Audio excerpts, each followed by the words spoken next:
Wabarakatuh. Bagaimana Halo. kabar Anda, sahabat muslimah semua? Semoga Anda semua di hari yang deket-deket hari-hari Lebaran ini kita akan terus semangat dalam menjalankan ibadah puasa ya. Dan juga bagaimana nih kabar Anda semua nih? Nah, hari ini kita akan membahas tentang tema yang sangat menarik pastinya. Tapi sebelum itu kita sapa dulu narasumber kita yang sudah hadir di tengah-tengah kita, yaitu Dr. Sinta. Assalamualaikum Ustazah. Waalaikumsalam warahmatullahi wabarakatuh. Nah, dokter, hari ini kita akan membahas tema nih yang pastinya menarik, yaitu kesehatan merupakan hak semua individu. Nah, sebelum itu, kalau kita dari judul yang kita akan bahas, kesehatan merupakan hak ya dokter ya. Berarti setiap orang berhak untuk mendapatkan itu tanpa artinya tidak harus dibayar, harus ini kan dokter ya. Artinya itu merupakan sesuatu yang dapat diperoleh begitu saja.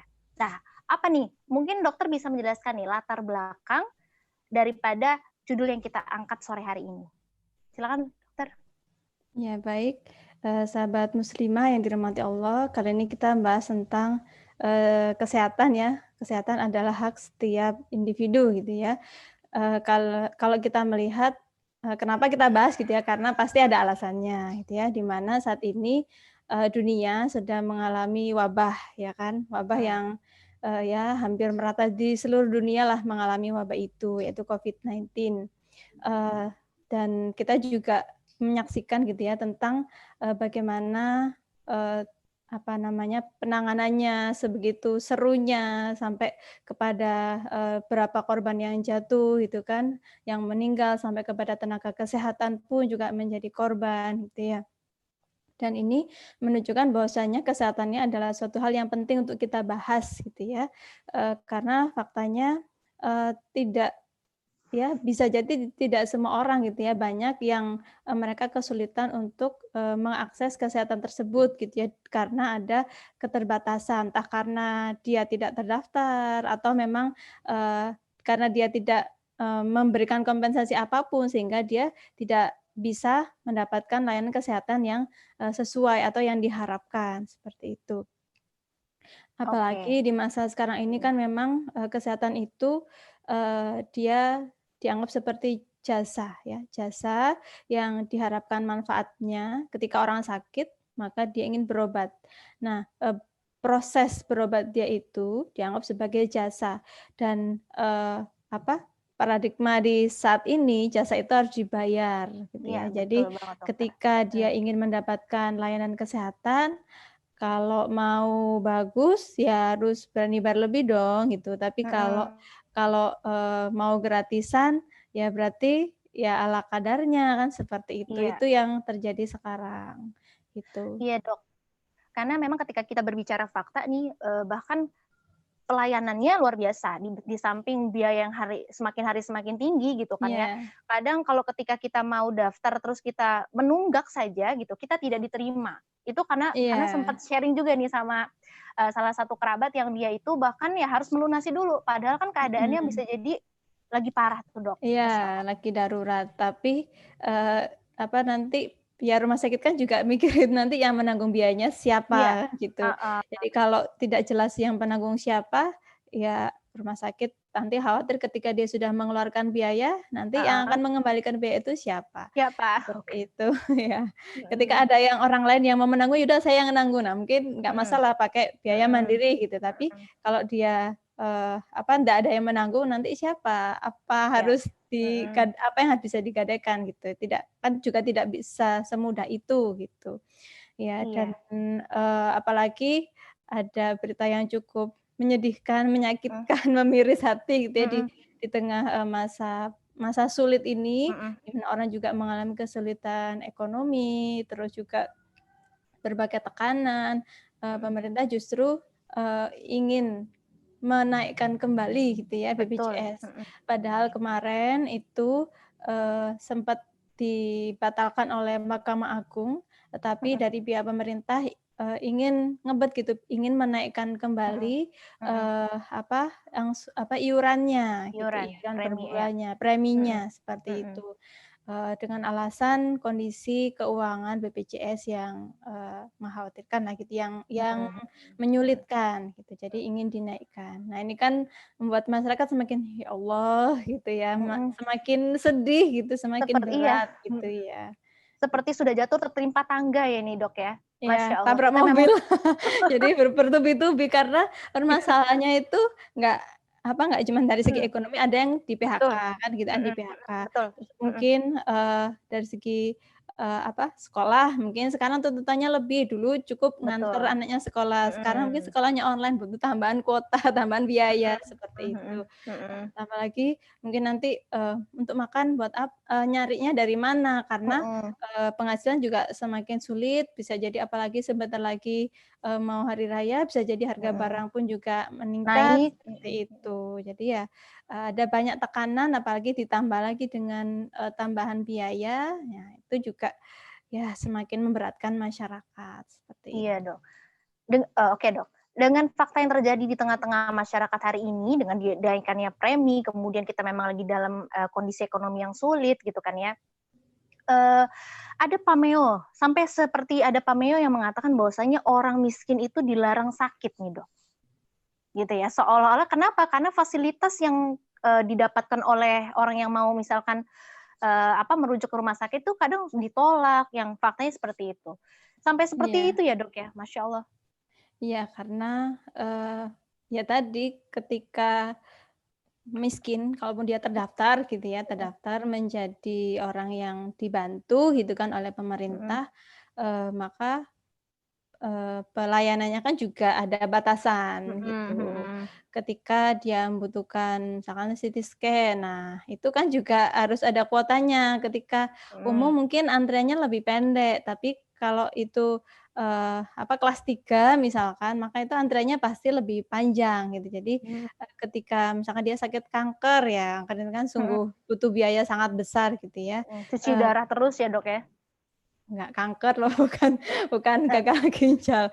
Kalau ginjal itu oh, gagal oh, heeh. ginjal, ya Oh, kalau iya, gagal iya, iya, ginjal, mhm, ya itu mhm, juga itu pasti biayanya kalau harus dikeluarkan dari kantong sendiri, itu ya mhm, luar biasa gitu kan, apalagi rata-rata seminggu 2 kali cuci darah, gitu ya, mhm, belum lagi tambah Masya darah Allah, dan seterusnya, obat-obatannya pun juga banyak.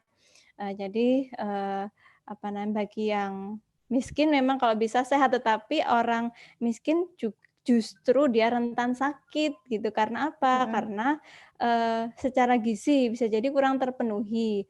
Ketika gizi mhm, kurang terpenuhi, maka imun ini juga, kurang rendah gitu, optimal mhm, gitu ya. Ketika mhm, imun kurang optimal ya maka dia akan mudah mudah sakit, diserang oleh apalagi ketika orang miskin ini dia bekerja keras gitu kan, dia harus, dari pagi sampai malam di jalanan bisa jadi gitu kan. Jadi, resiko terpapar oleh penyakit ini juga cukup besar dan tingkat kelelahan kalau orang bekerja serabut kan apa aja dikerjain gitu kan, mhm, itu juga, semakin meningkatkan risiko sakitnya dia mhm, gitu. ya Allah, Mhm. Apalagi ya berarti mungkin luar dari biasa, lingkungannya ketika nggak layak, mhm, misalkan rumahnya tidak mhm, layak, iya, kotor ya maksudnya deket mhm, tempat yang tidak sehat, misalkan pinggiran kali atau pinggiran, tempat penampungan sampah TPA misalkan. Nah heeh, itu mhm, karena kan yang mungkin dia bisa, tinggalkan mungkin di tempat-tempat yang seperti itu, jadi ya, risiko sakitnya pada orang yang miskin juga tinggi juga gitu. Masya Allah. Berarti benar-benar keadaan, banyak sekali gitu ya, keadaan masyarakat Indonesia yang Mhm. berada pada garis kemiskinan, bahkan mereka tidak bisa jangankan nggak kebingungannya itu begini, Dok, ketika mereka tidak keluar, mereka tidak bisa makan, tapi ketika Iya, mereka di dalam rumah juga, mereka butuh makan. Nah itu ya, iya, nah di sinilah mungkin letak pertanyaannya kenapa tema ini diangkat. iya. Kesehatan merupakan hak. Nah di mana itu? Di mana itu? Artinya peran siapa nih, Dok, yang harus bertanggung jawab penuh nih, tentang hak Iya, itu sendiri? mhm. Iya, kesehatan itu adalah hak setiap individu ya, Iya, di mana Islam sudah, menetapkan, melalui hadis Rasulullah SAW, siapa saja yang memasuki pagi hari, mendapati keadaan aman, kelompoknya, sehat badannya, memiliki bahan makanan untuk hari itu, maka seolah-olah dunia telah menjadi miliknya. Hadis riwayat Bukhari. Artinya di sini kesehatan ini adalah wajarnya ya, wajarnya seseorang yang hidup dia mendapatkan nikmat sehat. Jadi kesehatan ini adalah hak yang seharusnya dijamin oleh siapa? Ada hadis lain juga gitu ya, di mana imam itu menjadi pemimpin manusia. Ia adalah penggembala dan dia adalah yang bertanggung jawab terhadap rakyatnya. Jadi yang akan menanggung ketika seseorang itu sudah sakit, ya harusnya ada, yaitu penggembala itu tadi, yaitu pemimpin. Tapi setiap manusia juga harusnya dia mengusahakan untuk kesehatan dirinya juga. Jadi jangan sampai seorang itu juga berlaku apa ya, sesuka hatinya dia sehingga membuat dia sendiri sakit. Jadi setiap muslim ya, setiap orang itu juga harusnya wajib untuk menjaga kesehatannya. Dan ini Islam juga mengatur banyak hal, mulai dari makanan, bagaimana bertingkah laku gitu ya, bagaimana sampai kepada akidah ya, keyakinan kita kepada Allah pun juga bisa mempengaruhi kesehatan kita. Ketika orang tuh banyak mengeluh, misalkan ngeluh aja, terus marah aja, emosi aja, maka ini juga risiko gitu kan, orang tuh akan sakit, gampang hipertensi, stroke, penyakit jantung, diabetes dan lain sebagainya ketika memang nafsu, syahwat itu dominan pada seseorang. Jadi pada pribadi dia sendiri, dia wajib untuk menjaga kesehatannya dia dengan apa? Dengan aturan Allah. Terus juga kalau dia adalah pemimpin di keluarganya, maka dia juga harus berusaha untuk menjaga agar keluarganya juga sehat. Misalkan sang ayah berusaha untuk mencari nafkah yang baik, yang halal dan thayyib gitu kan buat keluarganya. Ibu juga dia bertanggung jawab untuk bagaimana menyediakan makanan yang sehat untuk keluarganya gitu ya. Dan pemerintah juga bertanggung jawab untuk menyediakan layanan kesehatan. Dan juga ada aspek-aspek lain yang mempengaruhi tingkat kesehatan masyarakat ya, misalkan lingkungan dan seterusnya, itu juga perlu regulasi yang dari berbagai sisi gitu ya, yang itu otoritasnya hanya dimiliki oleh pemerintah, seperti itu. Oke. Jadi dok, dari penjelasan dokter barusan kan artinya memang harus ada wadah ya, artinya pemerintah itu sendiri harus memang turun langsung gitu kan, meriayah atau mengurusi rakyatnya gitu kan ya. Tapi kan di sini ketika kita berbicara fakta nih dok, artinya ya fakta yang terjadi adalah hari ini seperti itu, kita semua susah, kita semua sedang susah, kemudian ekonomi terpuruk, malah kita terbebani. Lantas kita nih sebagai rakyat biasa ini harus apa nih sikapnya nih? Apakah kita sabar saja atau seperti apa nih, Dok? Atau mungkin ada sebab-sebabnya terjadinya ekonomi yang sangat buruk ini atau gimana nih, Dok? Iya, kenapa bertubi-tubi gitu ya? Iya, Pasti ada sebabnya. Ketika suatu kesalahan atau suatu kerusakan itu hanya pada satu aspek atau satu hal yang sifatnya cabang, bisa jadi itu kesalahan teknis atau kesalahan dari personal yang melakukan. Tapi ketika permasalahan itu dia mendera dari berbagai sisi gitu ya, maka itu tidak mungkin hanya sekedar kesalahannya ada di teknis atau di personal saja, tapi pasti ini ada sistemnya gitu ya, di mana memang saat ini hampir di seluruh dunia gitu ya, negara-negara ini dia menganut sistem kapitalisme sekuler, di mana memisahkan agama dari kehidupan dan menjadikan segala hal itu menjadi bisnis gitu ya, dipandang sebagai hal bisnis. Baik itu kesehatan, itu dianggap sebagai bisnis jasa, jadi pemerintah tidak secara langsung gitu ya, dia memegang, tetapi dia menyerahkan, dia menggandeng pihak ketiga. Pihak ketiga yaitu siapa? Yaitu penyedia jasa, yaitu rumah sakit, dan juga yang mengelola keuangannya, yaitu pihak asuransi. Nah, pemerintah posisinya ada di mana? Pemerintah ini posisinya ya sebagai ya seperti wasit ya, wasit dia menjadi perantara, dia menjadi regulator antara konsumen, yaitu masyarakat yang membutuhkan jasa kesehatan, dan juga penyedia jasa, yaitu pihak rumah sakit, mungkin laboratorium, alat kesehatan, obat-obatan gitu ya, farmasi gitu ya, dan juga pihak pengelola dananya, yaitu asuransi. Jadi makanya pemerintah sekarang Apa dia tidak tanggung-tanggung lagi ketika memang badan yang mengurusi keuangannya yaitu BPJS itu terpuruk, ya kalau mau diturunkan pelayanannya kayaknya nggak mungkin. Ini udah mentok lah ya, udah yang dirasa hitung-hitungan yang paling pantes lah gitu. Kalau mau diturunin lagi ya jelas nggak mungkin, nanti orang pada akhirnya ya udah, solusi paling mudah untuk menambal defisit si insurance tadi itu adalah dengan menaikkan preminya, Oh, seperti itu. iya. Karena apa? Kenapa negara tidak hadir gitu Mhm, ya, maksudnya mhm, benar-benar meng-cover itu semua, full gitu ya, karena mhm. negara kita, eee, berawal dari ini, bagaimana pengembangan, kekayaan negara. Jadi harta yang seharusnya itu dikuasai negara, itu tidak dikelola langsung oleh negara, tetapi ada pihak lain yang mengelolanya.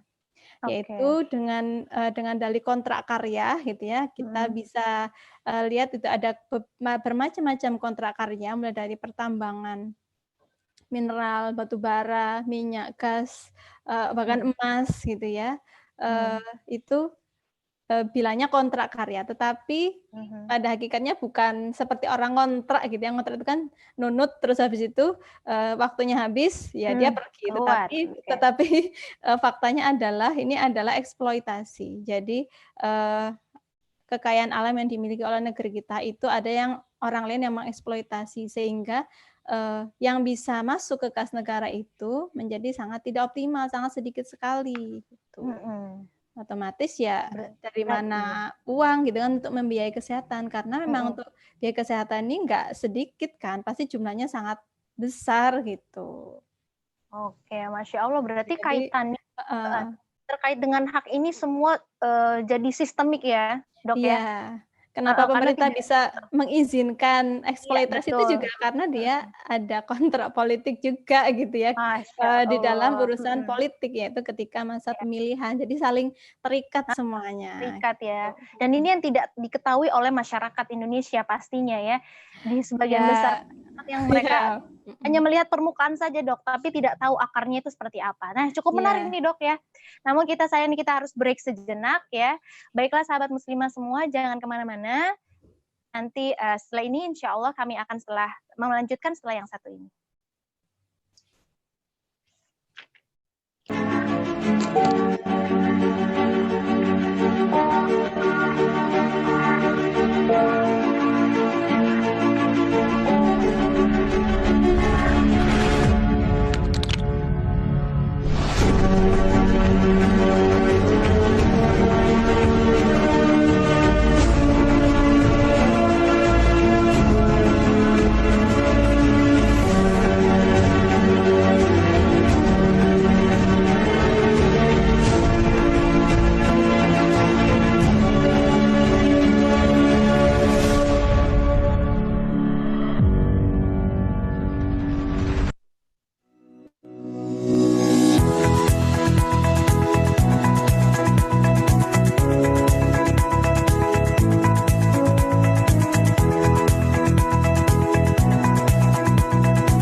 Muslimah, kembali lagi dalam Mutiara, Muslimah Cinta Islam Bicara, dan hari ini kita masih membahas tentang tema yang sama, yaitu kesehatan merupakan hak individu.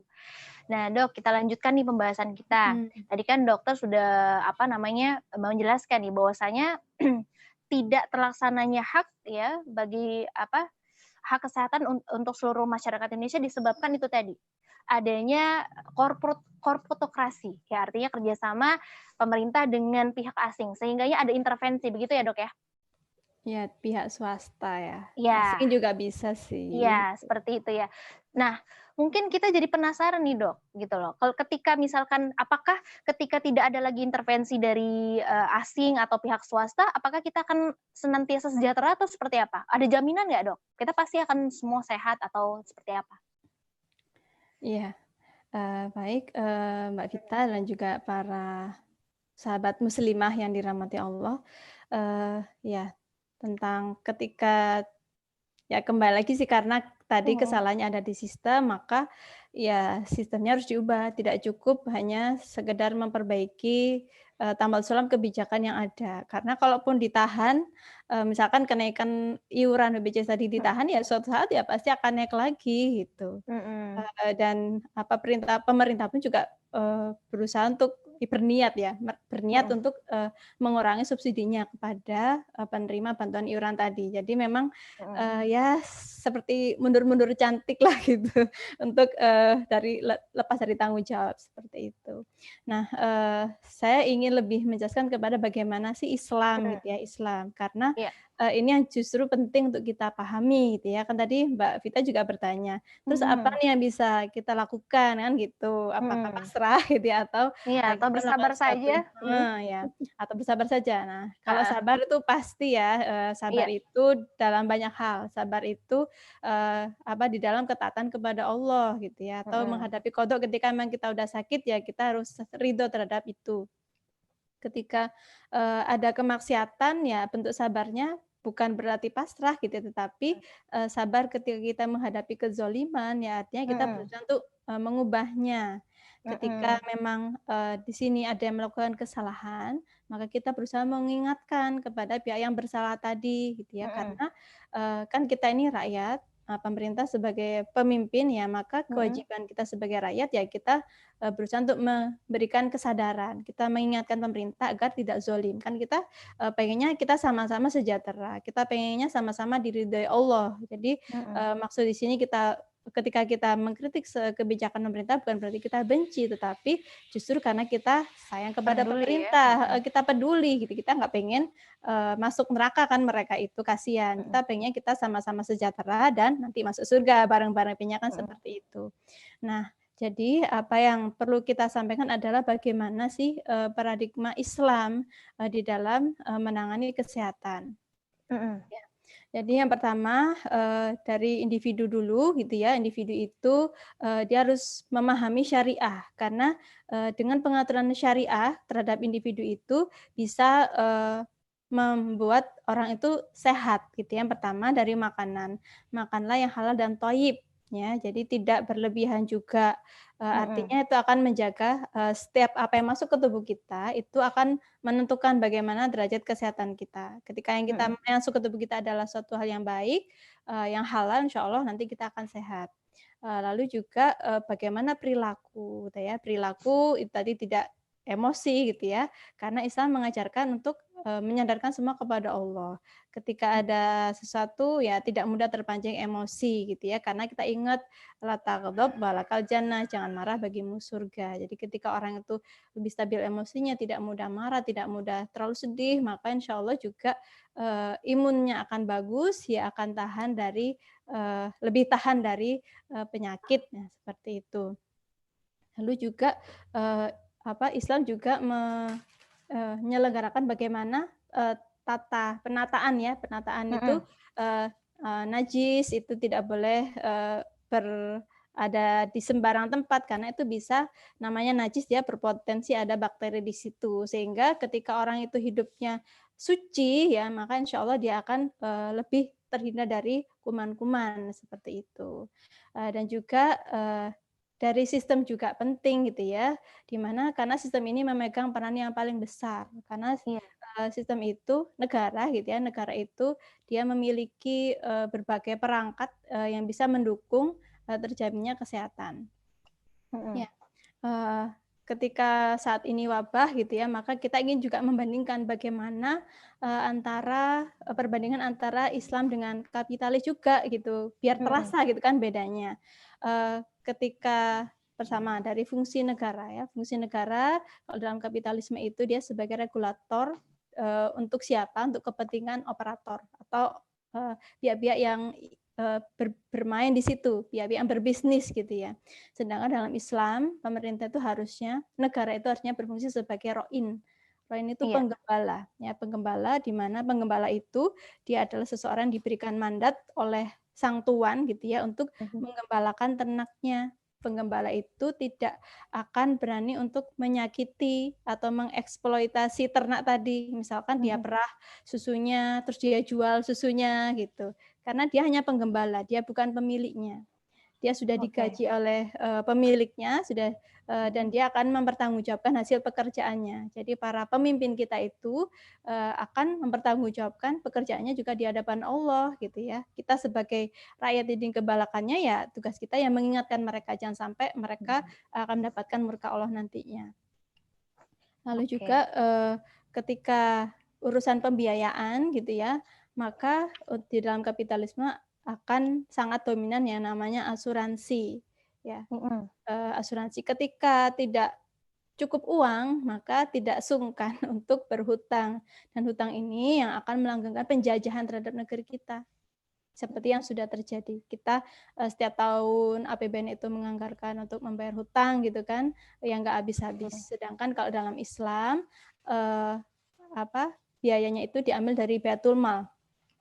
Ya, dan harus ada. Ketika Baitul Mal itu minimalis, maka pemimpin akan berusaha untuk mengadakannya dengan cara apa? Mengefektifkan sumber daya yang ada gitu ya, dan bisa juga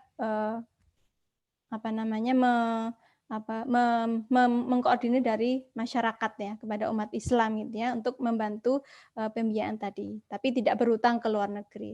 Lalu juga untuk SDM kesehatan ketika di sumber daya manusia yaitu para tenaga kesehatan untuk di saat ini maka yang terjadi adalah mereka adalah hasil dari pendidikan sekuler yang mereka juga mungkin ketika mereka bekerja yang diharapkan ya adalah gajinya sehingga tidak jarang gitu ya ketika aspek kemanusiaan ini menjadi hal yang dipinggirkan. Tapi kalau sekarang sepertinya para tenaga kesehatan ini mereka juga sangat mengedepankan kemanusiaan. Tapi ada juga yang masih hitung-hitungan ya. Ini akibat pendidikan kita yang tidak berbasis Islam.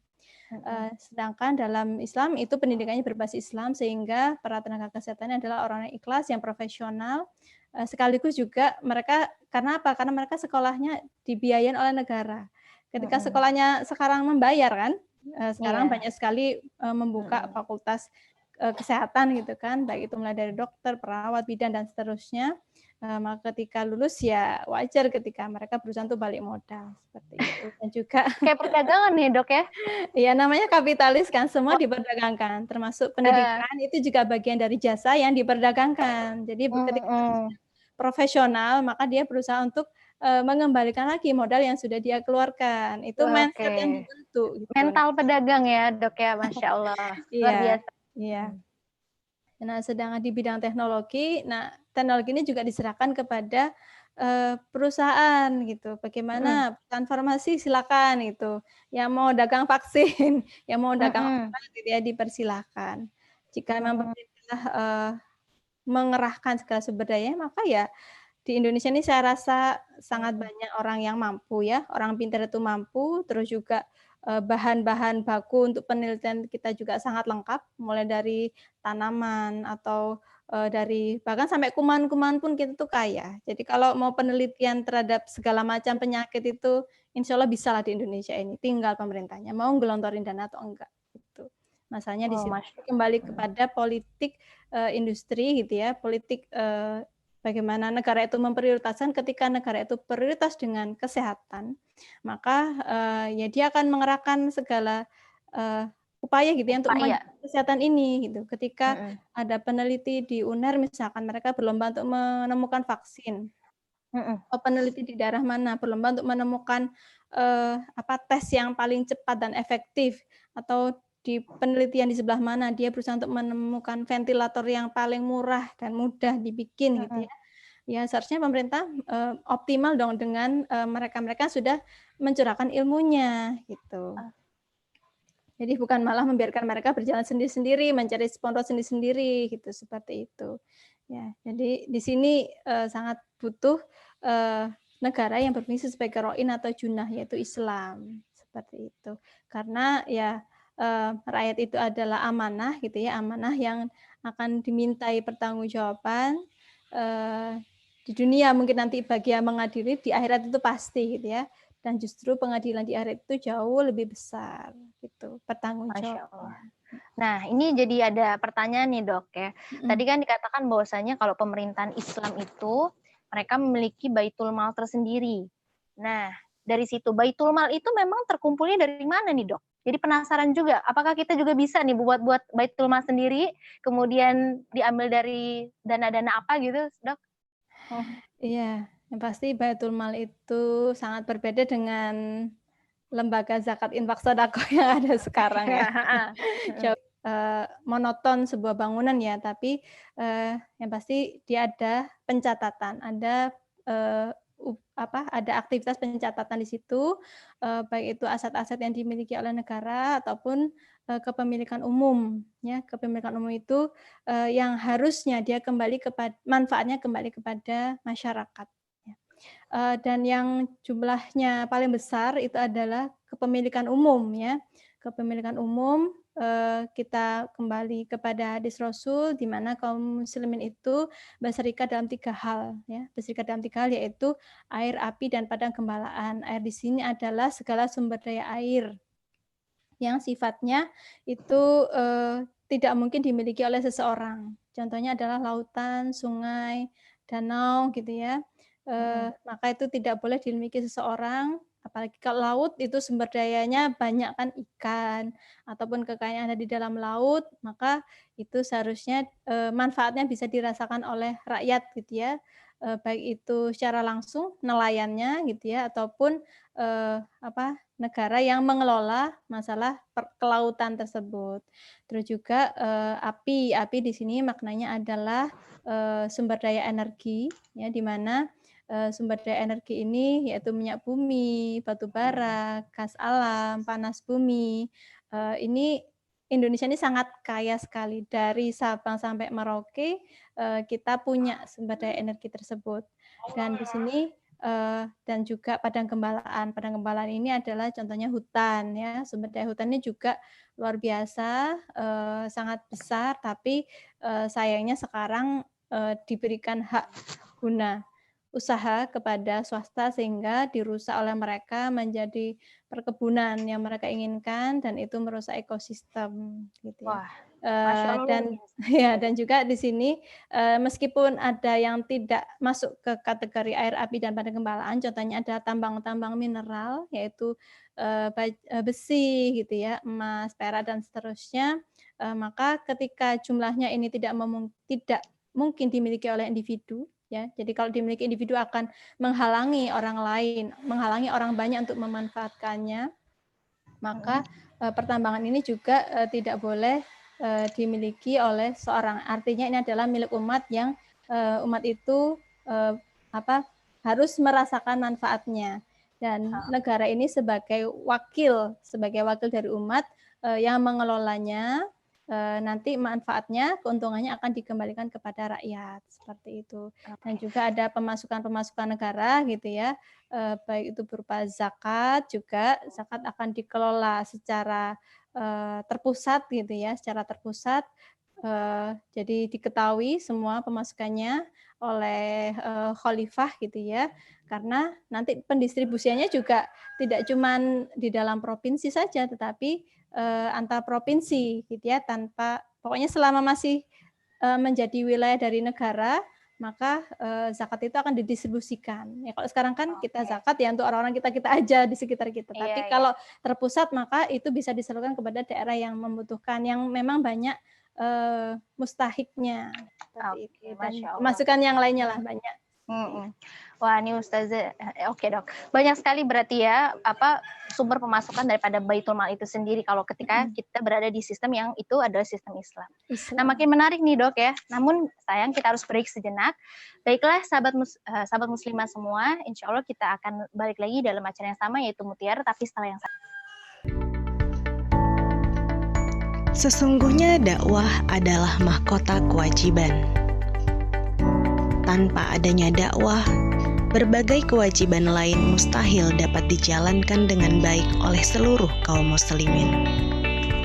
Mulai dari sholat, zakat, puasa, haji, muamalah, pergaulan, pakaian, pernikahan, pendidikan, dan seluruh aspek kehidupan lainnya. Semua hukum dan penerapannya bergantung pada ada atau tidaknya dakwah di masyarakat. Di era pesatnya perkembangan teknologi informasi saat ini, di mana setiap orang bisa terhubung tanpa mengenal batas ruang dan waktu lewat media sosial, menjadikan media sosial sebagai salah satu pilar penting dalam dakwah. Bahkan kebaikan yang kita sampaikan melalui media sosial dapat menyentuh lebih banyak orang, baik dalam bentuk tulisan, baik dalam bentuk gambar, maupun dalam bentuk audiovisual. Oleh karena itu, berangkat dari dorongan kecintaan kepada Islam, tergiur akan besarnya pahala menunaikan mahkota kewajiban, dan tertantang akan besarnya audiens yang bisa disasar. Maka, lahirlah Muslimah Cinta Islam Lampung.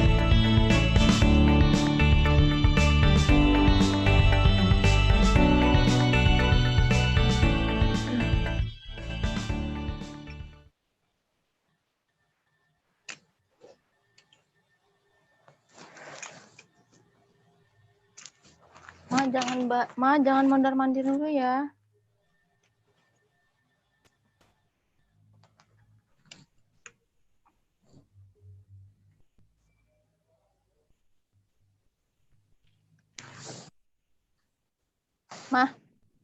Mama mau mondar-mandir lagi. Saya mau pindah kalau gitu. Soalnya masuk ke YouTube. Udah live lagi.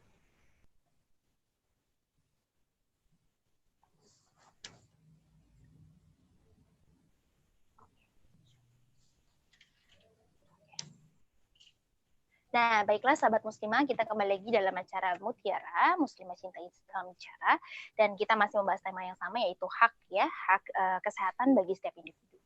Nah, Dok, tadi kan dokter udah menjelaskan ya begitu banyaknya peran pemerintah yang dia menjadikan nomor utama dalam pengelolaan segala sumber daya alam, sumber daya manusia, dan tidak hanya itu, ternyata ada juga self defense yang dilakukan oleh individunya, yang kayak tadi dokter bilang, menjaga kesehatan, kemudian makan yang baik, nutrisi yang baik, gitu kan ya. Namun kalau kita coba untuk berbicara fakta nih, Dok, bagaimana nih selain kita menegur pemerintah, apalagi yang bisa kita lakukan nih, Dok? Ya, selain yang sifatnya vertikal, kita juga bisa melakukan yang sifatnya horizontal, maksudnya kepada sesama rakyat kita sendiri, kita saling promosi lah, kita mempromosikan bagaimana syariat Islam ini bisa mengatur urusan kita, ya, sampai kepada urusan kesehatan pun juga Islam ada loh aturannya gitu. Dan ketika mereka masih lebih senang dengan sistem yang ada, ya kita ingatkan loh bahwasanya sistem sekarang ini banyak sekali kezoliman yang dihasilkan gitu ya. Terus juga yang pasti ketika namanya tidak sesuai dengan syariat Allah, tidak sesuai dengan hukum Allah, ya pasti di situ tidak mendatangkan rahmat Allah Subhanahu wa taala ya. Jadi kita melakukan penyadaran kepada sesama masyarakat untuk apa? Mereka kembali kepada syariat. Baik itu secara individu dan juga kita gambarkan kepada mereka bagaimana sistem Islam di sini khususnya adalah dia berkaitan dengan kesehatan ya, mengatur kehidupan mereka. Seperti itu yang bisa kita lakukan. Mungkin biar mereka percaya, kita bisa juga gambarkan emang pernah dilaksanakan yang seperti itu kan gitu. Ini kan yang orang kadang emang ada itu kayaknya perfeksionis banget gitu ya, kayaknya ngayal gitu kan, kayaknya nggak mungkin utopia gitu ya. Utopis gitu ya. Ya. Jadi ternyata itu bukan hal yang utopis gitu, tapi hal itu yang sepertinya terlalu keren gitu ya, itu pernah terjadi loh di masa dahulu kala gitu ya. Di mana Rasulullah SAW pernah mencontohkan ketika ada 8 orang Urainah ya dari luar Madinah, mereka datang ke Madinah, mereka itu kondisinya sakit. Lalu oleh Rasulullah mereka dirawat di komplek peternakan ya, peternakan Baitul Mal. Jadi ada hewan-hewan ternak yang itu adalah zakat mal, zakat ternak Ya, jadi mereka ternak ini ya zakat kan nggak harus uang ya, tetapi zakat bisa berupa ternak. Jadi dikumpulkan mereka di satu peternakan.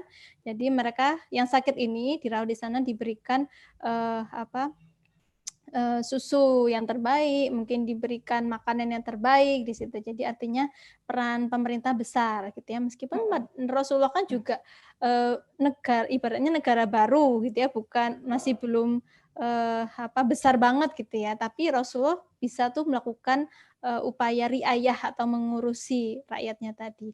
Atau yang lebih keren lagi, ini bahkan diceritakan oleh sejarawan non Muslim yaitu Will Durant.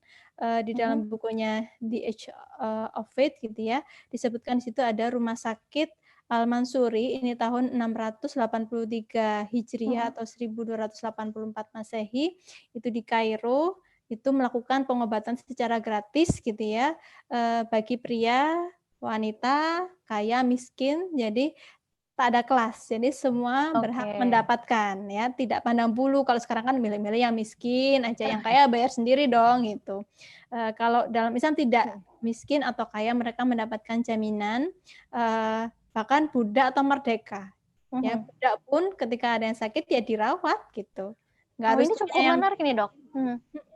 Bahwasanya tidak ada strata gitu ya dok ya. Iya, nggak ada hari strata. ini karena sekarang kan mungkin kalau pakai logika kan kita mikir yang miskin wajar untuk wajar lah, tapi gitu.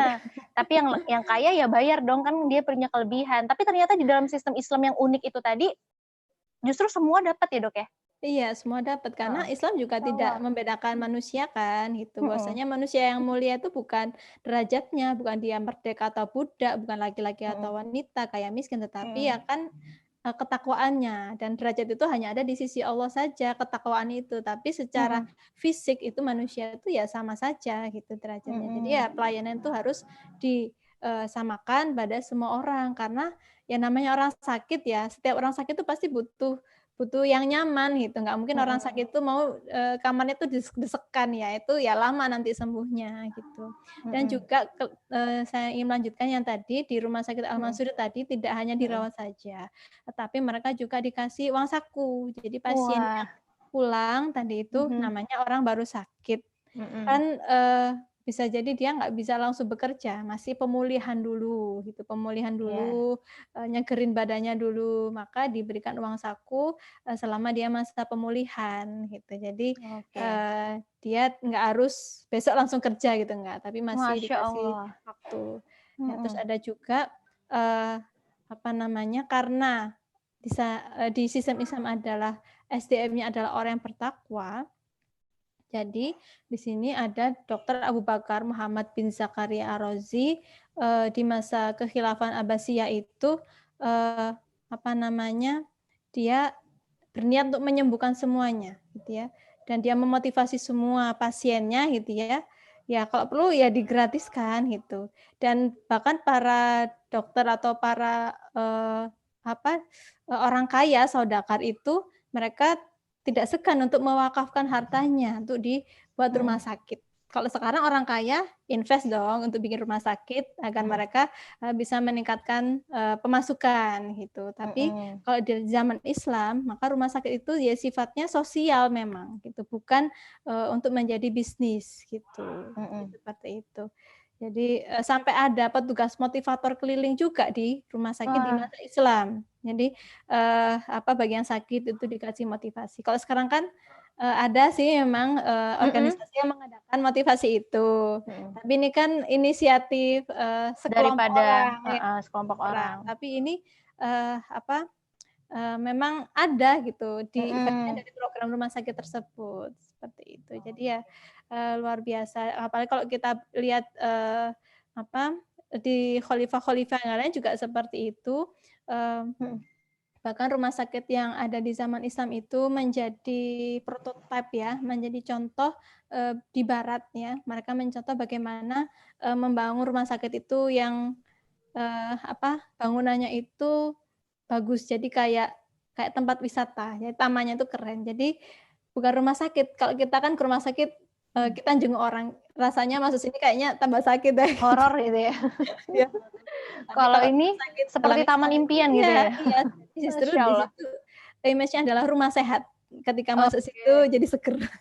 Iya. Seperti itu. Ini cukup menarik ya, Dok, ya. Tadi katanya disanguin kalau pulang. Mhm. Masya Allah, ini agak anti mainstream sekali, Dok. Soalnya udah kita diberikan pelayanan terbaik, kemudian pulang disanguin gitu kan ya, Mhm. kemudian dimotivasi. Masya Allah, ini rumah sakit bukan rumah sakit, memang rumah sehat ya. Rumah sehat. Ya kalau, Sesuai dengan heeh, ya kalau kita memang Islam itu totalitas ya insya Allah angka kesakitan itu nggak sebesar sekarang, ya karena dari segi agenda lebih baik, karena pendidikannya Islam, dari segi, lingkungan pun juga lebih sehat gitu, terus juga makanan itu yang berada di pasar itu makanannya sehat gitu, kalau sekarang kan banyak makanan yang nggak sehat beredar sehingga banyak orang sakit gara-gara makanan dan seterusnya, gitu. Kalau seperti itu, kemudian, tidak pasti pemerintah juga punya upaya ya, Dok, ya? Upaya preventif maksudnya dalam rangka mensosialisasikan Iya, agar mereka hidup itu sehat. pasti. Kayak seperti hari ini, Dok, ya, kalau kita berangkat dari virus corona Mhm, COVID-19 ini kan semua jadi cuci tangan, punya kesadaran iya, untuk bersih dan seterusnya ya, Dok, ya? iya.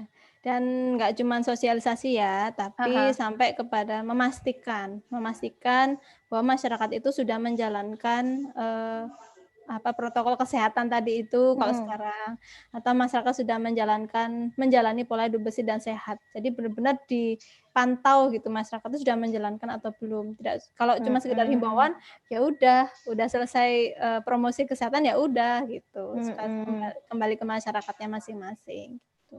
Kalau Iya, Masya sekarang. Allah. Mhm. Berarti ada tindakan, preventif, ada tindakan kuratif ya, Dok, ya? Mulai dari promotif, terus Promotif, preventif mhm itu mhm menciptakan lingkungan yang kondusif mhm gitu kan, terus mhm ekonomi juga bagus sehingga orang makanannya bergizi kan gitu. Terus juga ketika memang udah terjadi sakit, ya akan diobati sampai sembuh gitu. Masya Tanpa harus Allah. bingung nanti siapa yang akan Mhm. menanggung biayanya, karena, negaralah yang akan menjadi penanggungnya, seperti itu. Masya Allah, luar biasa ini, Dok. Kita jadi benar-benar takjub ya dengan adanya ketika Islam itu berperan gitu loh. Dia hadir, negara itu Iya, benar-benar menggunakan sistem Islam agar itu tadi mengurus rakyatnya dengan sangat luar iya, biasa. Kenapa? Karena jomplang sekali, Dok, gitu kan ya. Ketika kita coba untuk membandingkan fakta hari iya, ini gitu kan, bahkan miris, sedih, kronis dan seterusnya. Luar biasa iya. jauh berbeda gitu kan ya. Berarti akarnya itu tadi ya, Dok, ya. Sistem yang ini yang harus kita ubah ya, Dok, ya? Iya, Atau gimana nih? betul. Dan kalau mau ngubah sistem, ya rakyatnya, dan juga pemangku kebijakannya ya Mhm, harus mau gitu. Ketika mhm, rakyatnya belum menginginkan syariah, terus juga orang-orang besar itu juga belum menginginkan syariah, ya sulit. mhm, Nah, oleh karena itu di sini ya, tujuan kita ngobrol di sini kan harapannya mhm, mudah-mudahan yang kita, sampaikan di sini bisa didengar oleh seluruh lapisan masyarakat dan mhm, juga para pemangku kebijakan gitu kan, seperti mhm. itu. Masya Ya Allah, luar ketika biasa. Mhm, sistemnya Islam sebenarnya para pemangku kebijakan itu nggak usah takut mereka akan digeser sebenarnya gitu. Jadi mhm, sebenarnya nggak mhm, ada alasan untuk, takut dengan syariah gitu. Ketika mhm, mereka memang profesional ya masih akan tetap dipakai kok gitu. mhm. Mungkin sebagian orang berpikir itu tadi, Dok, ya takut mengguncang perekonomiannya ya, atau kepentingan pribadinya atau seperti Iya, apa dengan mungkin adanya syariat. ketika masih menjadi hal yang asing di tengah masyarakat, Mhm, ya resiko-resiko itu akan mungkin terjadi. Tapi ya kita yakin, di dunia ini sementara aja kok gitu. Kita mhm, kan pengennya selamat di akhirat gitu. Kalaupun di dunia mhm. agak-agak kesenggol bahaya, yang penting di akhirat selamat. Ya, tapi ya kita kalau bisa menghindari bahaya tadi itu, tetap agar bisa, menyampaikan Islam itu, secara aman gitu ya, harapannya kan begitu. Masya Allah, luar biasa. Cukup luar biasa mengejutkan nih, Dok. Soalnya, sistem yang ditawarkan itu, fasilitas dan pelayanan yang ditawarkan itu sangat Iya, luar biasa di luar logika kita, iya. karena kita tidak bisa melihat gitu kan, melihat kegemilangan Iya, Islam kalau itu belum iya, terjadi. Makanya iya, sebagian orang beranggapan, "Ah, ini utopis sekali nih, kayaknya nggak iya, mungkin deh, ini hayalan." Halu gitu ya, Dok, ya? halu. Masya Iya, Allah, iya iya. karena sejarah ada jadi nggak mungkin halu. Aha. Sejarah sudah Oh, jadi tidak mungkin membuktikan halu ya, dan ini cuma sudah mau atau enggak berabad-abad gitu kan, ya? iya, tinggal kita Iya, mau apa enggak, gitu. masyarakatnya ya. Masya Allah. Berarti emang itu harus sinergi ya dok ya, baik pemerintah, rakyatnya gitu kan ya, Iya, dan dalam mempromosikan ini tadi semua syariat orang, ini tadi. segala lini gitu ya, sampai kepada tenaga kesehatan pun juga harus sadar dengan syariah, pengusaha harus sadar dengan syariah, siapapun itu orangnya, dia perlu paham, perlu tahu gitu ya, bagaimana syariah itu bisa membawa rahmat gitu ya bagi semua orang, gitu. Oke, iya Masya Allah, kegambar nih dok ya. Apa namanya, sistem Islam itu diterapkan ya ketika pemimpin-pemimpinnya itu bertakwa kepada Allah gitu kan ya, mereka takut dengan hukum Allah, maka mereka akan totalitas. Iya, betul. Totalitas dalam memberikan pelayanan, tidak seperti hari ini. Masya Allah. Iya. Ini jadi kebuka nih, mungkin sahabat muslimah semua juga jadi kegambar ya. Ya Allah, kenapa ya terjadinya carut marut Kezaliman, hari ini ya. nih seperti itu. Masya Allah. Mungkin ada tambahan lagi nih dok tentang tindakan-tindakan yang harus kita iniin selain itu. Ya, ya kalau mau ditambahin ya banyak banget, mungkin itu saja kali ya sementara. Sementara itu aja. Tapi oke deh. Jadi kegambar juga nih dok, cukup menarik ya, cukup menarik yang saya dapat adalah rumah sakit penuh dengan fasilitas, kemudian Baitul Mal adalah sebagai salah satu sumber dana pemasukan negara gitu kan, di mana ini jauh sekali. Karena dok, kalau nggak salah nih di Malaysia juga ada Baitul Mal nih dok. Iya, Ada yang tapi disebut kan Baitul Mal. Apakah itu udah berbeda. sesuai nggak nih dok?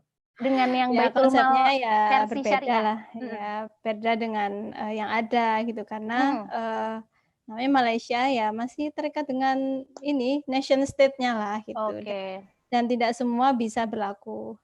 Kharaj fai itu ya, itu tidak ada istilah itu juga di dalam Baitul Mal Malaysia kan gitu. Jadi ya sama dengan kas negara biasa lah gitu. Tapi kalau Baitul Mal ini dia khusus gitu ya, di mana di bawah tanggung jawab langsung oleh khalifah gitu ya, dan didistribusikan untuk seluruh umat Islam tanpa mengenal nation state-nya. Nah, oke, berarti akarnya tadi ya, Dok. Mungkin dokter mau memberikan closing statement nih buat pemirsa sahabat muslimah di rumah, apa nih, Dok, tentang hak daripada kesehatan bagi setiap individu? Ya, kesehatan ini adalah hak bagi setiap individu, di mana dia juga pertama perlu diusahakan oleh setiap diri kita gitu ya. Tapi yang paling besar adalah dia adalah tanggung jawab oleh negara. Karena negara itu adalah institusi yang memiliki banyak perangkat ya, perangkat yang sangat lengkap untuk memberikan itu semua. Akan tetapi saat ini belum bisa berjalan dengan baik sesuai dengan harapan kita karena memang sistemnya tidak menggunakan syariah. Maka dari itu kita mengajak semuanya, terutama umat Islam, agar kita kembali kepada syariah, baik itu dalam urusan individu, interaksi dengan masyarakat, dan juga bernegara. Dan justru Islam yang sifatnya negara ini adalah hal yang utama, karena ketika negara tidak menjalankan syariah, maka akan banyak sekali lahir dari situ kezoliman-kezoliman. Ya, dan kita berharap dengan kita bersyariah, kita bisa mendapatkan rahmat, dan yang utama adalah mendapatkan ridha Allah Subhanahu wa taala. Sekian. Amin. Baiklah, dokter, terima kasih banyak. Jazakillah khairun jaza. Baiklah pemirsa sahabat muslimah di rumah, ya demikianlah apa yang disampaikan oleh dokter hari ini yang mengenai hak individu yang didapatkan oleh setiap yang merupakan hak bagi setiap individu. Semoga apa yang disampaikan oleh dokter hari ini mampu menambah wawasan kita, membuka cakrawala berpikir kita bahwasanya Islam itu bukan hanya agama ritual, namun Islam adalah sebuah agama yang memancarkan aturan di dalamnya dalam mengatur seluruh aspek kehidupan. Nah, jangan lupa nih untuk kunjungin terus ya, saksikan kunjungi fanpage Muslimah Cinta Islam Lampung. Di sana Anda akan menemukan banyak sekali artikel-artikel yang menarik terkait wanita, pemerintah juga dan juga generasi. Baiklah, saya Vita dan seluruh kru yang bertugas hari ini mohon undur diri. Terima kasih atas perhatian Anda. Ketaatan dalam menuju kebahagiaan, kemaksiatan dalam menuju kesengsaraan. Wassalamualaikum warahmatullahi wabarakatuh.